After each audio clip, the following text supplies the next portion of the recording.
Mon chant d'amour pour toi, éternel, c'est de te louer au profond de ma douleur.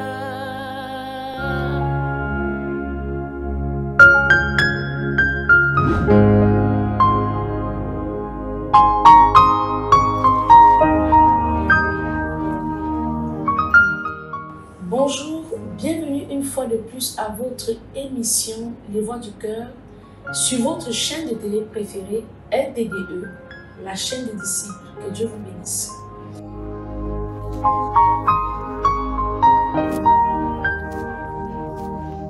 Aujourd'hui, nous avons longtemps épilogué sur la question de réussite. On s'est posé maintes fois la question de savoir, mais c'est quoi la réussite?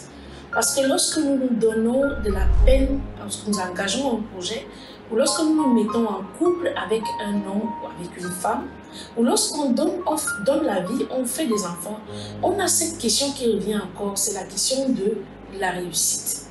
Et on a essayé de faire des recherches pour vous, pour apporter la réponse qui correspond en termes de réussite selon Dieu. Aujourd'hui, nous allons voir ce qu'est la réussite selon Dieu. Beaucoup de gens se posent la question de savoir, mais qu'est-ce que la réussite? Et les gens renvoient la réussite au fait d'avoir une belle voiture, une belle maison, de beaux vêtements, à manger, un mari ou une femme. Les gens renvoient la réussite, en fait, aux effets extérieurs et apparents de la réussite. Mais aujourd'hui, nous allons comprendre en nous référant sur le meilleur exemple que nous pouvons avoir en termes de réussite, qu'est Jésus-Christ. Et pourquoi nous disons que Jésus-Christ est le meilleur modèle en termes de référence, d'exemple de réussite? C'est parce que Jésus, à cause de l'œuvre merveilleuse qu'il a accomplie sur la croix, quelle que soit notre obédience religieuse, nous écrivons la date en conséquence de ce jour où le Seigneur a été crucifié. Donc Jésus est notre modèle de réussite et nous allons lire le livre de Luc, Luc chapitre 4, verset 1 jusqu'au verset 12. Nous lisons au nom du Seigneur Jésus. Jésus, rempli du Saint-Esprit, revint du Jourdain et il fut conduit par l'Esprit dans le désert, où il fut tenté par le diable pendant 40 jours. Il ne mangea rien durant ces jours-là, et après qu'il fut écoulé, il eut faim. Le diable lui dit, « Si tu es le Fils de Dieu, ordonne à cette pierre qu'elle devienne du pain. » Jésus lui répondit, « Il est écrit, l'homme ne vivra pas de pain seulement. » Le diable ayant élevé, lui montra en un instant tous les royaumes de la terre et lui dit, « Je te donnerai toute cette puissance et toute la gloire de ces royaumes, car elle m'a été donnée et je la donne à qui je veux.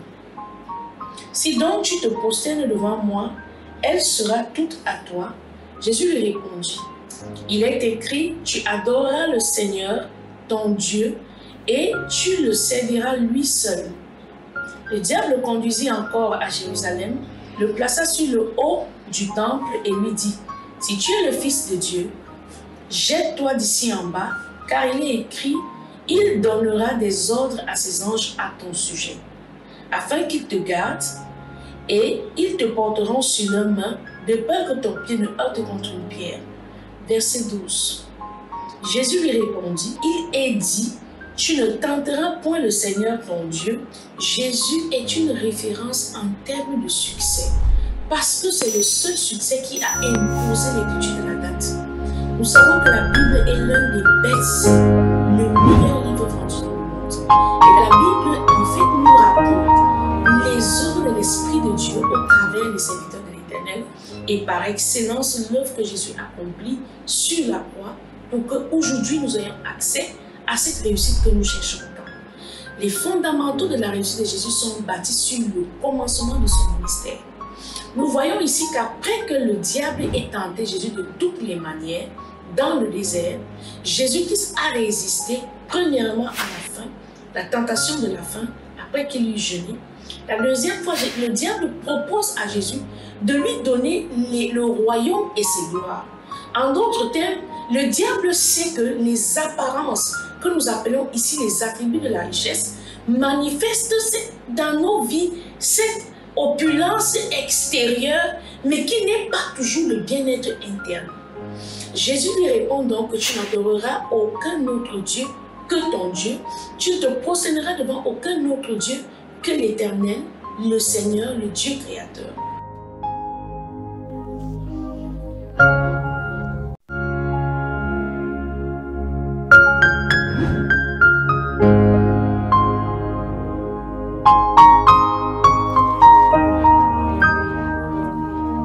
Pour parler de la richesse selon Dieu, nous allons nous inspirer du texte qui nous provient du livre de 2 Chroniques, chapitre 1, du verset 9 au verset 11. Je lis au nom du Seigneur Jésus.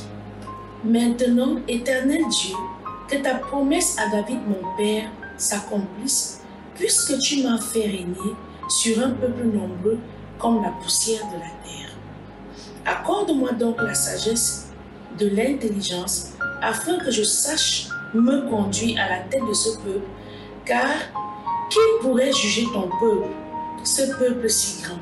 Dieu dit à Salomon, puisque c'est là ce qui est dans ton cœur, puisque tu ne demandes ni richesse, ni des biens, ni de la gloire, ni la mort de tes ennemis, ni même une longue vie, et que tu demandes pour toi la sagesse et de l'intelligence, afin de juger mon peuple sur lequel je t'ai fait régner, la sagesse et l'intelligence te sont accordées, je te donnerai en outre des richesses, des biens, de la gloire, comme n'en a jamais eu aucun roi avant toi, et comme n'en aura aucun après toi.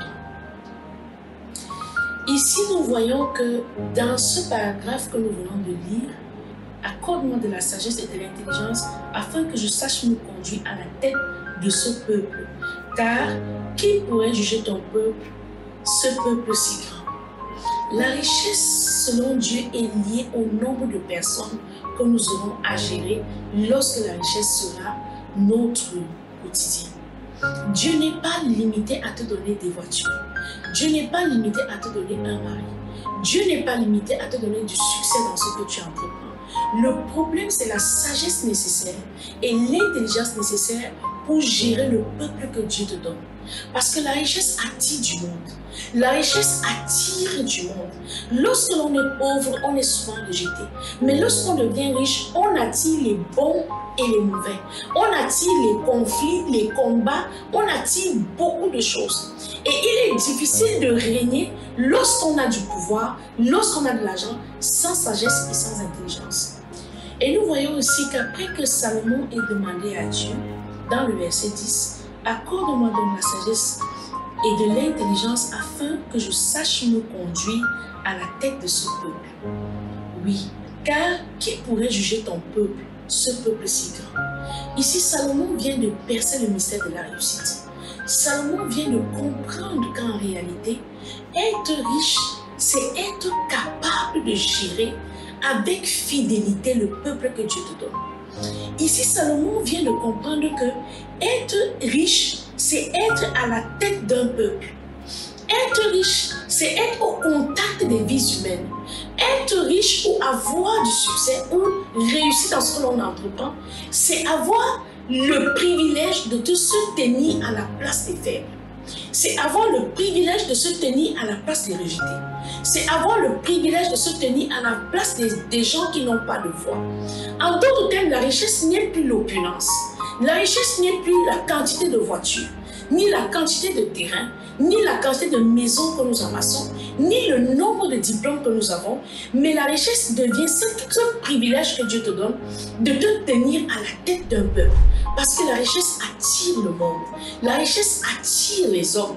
La richesse est comme la lumière, elle est faite pour attirer du monde. Si tu te tiens à la tête d'un peuple et que tu n'as pas la sagesse et l'intelligence nécessaires, laisse-moi te dire que ta maison devient vaine. Ta voiture devient vaine, ton titre de directeur devient vain, parce que ce qui assoit le règne d'un roi, c'est la justice et l'équité.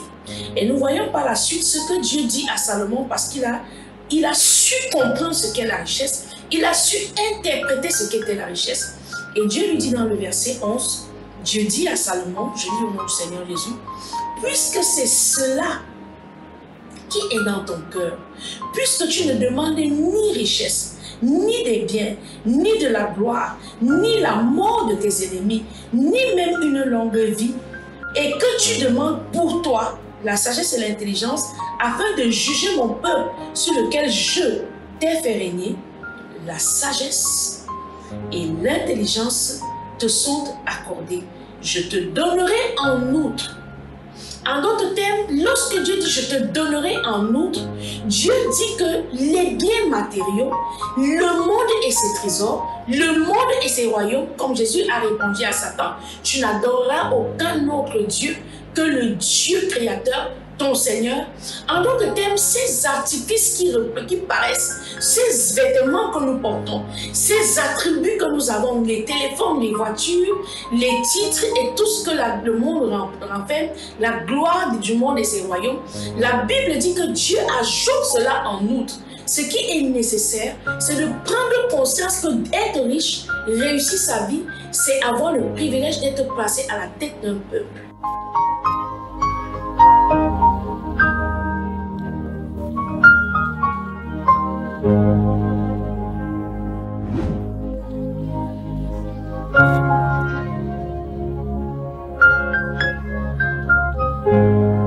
En conclusion, nous allons dire plus qu'une notion d'accumuler des biens matériels, la réussite selon Dieu, désormais, à l'intérieur, comporte encore 5 notions. La première notion, ce qui est la notion du processus. Il faut se laisser transformer par la parole de Dieu pour pouvoir maintenir la richesse. La deuxième, c'est la notion de la quête et des biens matériels. On ne peut plus se limiter à la quête des biens matériels lorsqu'on réussit selon Dieu. Il faut pouvoir maintenir cette bénédiction-là par l'humilité. La troisième notion, c'est la notion d'impact. L'impact que Jésus-Christ a eu sur la croix est dû au fait que Jésus-Christ a donné sa vie en sacrifice pour ceux que l'on aime. Lorsque tu aimes Dieu, tu donnes ta vie en sacrifice pour ton prochain et c'est Dieu qui t'assure ta victoire. C'est lui qui te couronne du succès. La quatrième notion ici, c'est la notion de pérennité. Pour garder, pour parler de richesse, il faut pouvoir pérenniser les richesses. Il faut pouvoir les maintenir, il faut garder le cap. On n'est pas riche un jour, pour pouvoir être riche de manière constante comme le roi David qui transmet son trône à son fils Salomon. Ici, pour pérenniser, il faut enseigner. Donc, on doit tenir compte de l'enseignement, comment transmettre le talent que nous avons aux autres. C'est aussi cela, réussir. Et la cinquième notion, qui est la notion de l'héritier. Dans toute relation que Dieu a bâtie sur la terre, avec les leaders, les pionniers de la foi, vous verrez toujours qu'il y a eu cette notion d'héritier. Il faut toujours avoir le souci, lorsqu'on réussit, d'apporter un héritier au trône pour garder la réussite de génération en génération, comme le Seigneur Jésus-Christ l'a fait, en nous rendant aujourd'hui dignes d'entrer dans la présence de Dieu par son sacrifice à la croix. Que Dieu vous bénisse. Mon chant d'amour pour toi, éternel, c'est de te louer.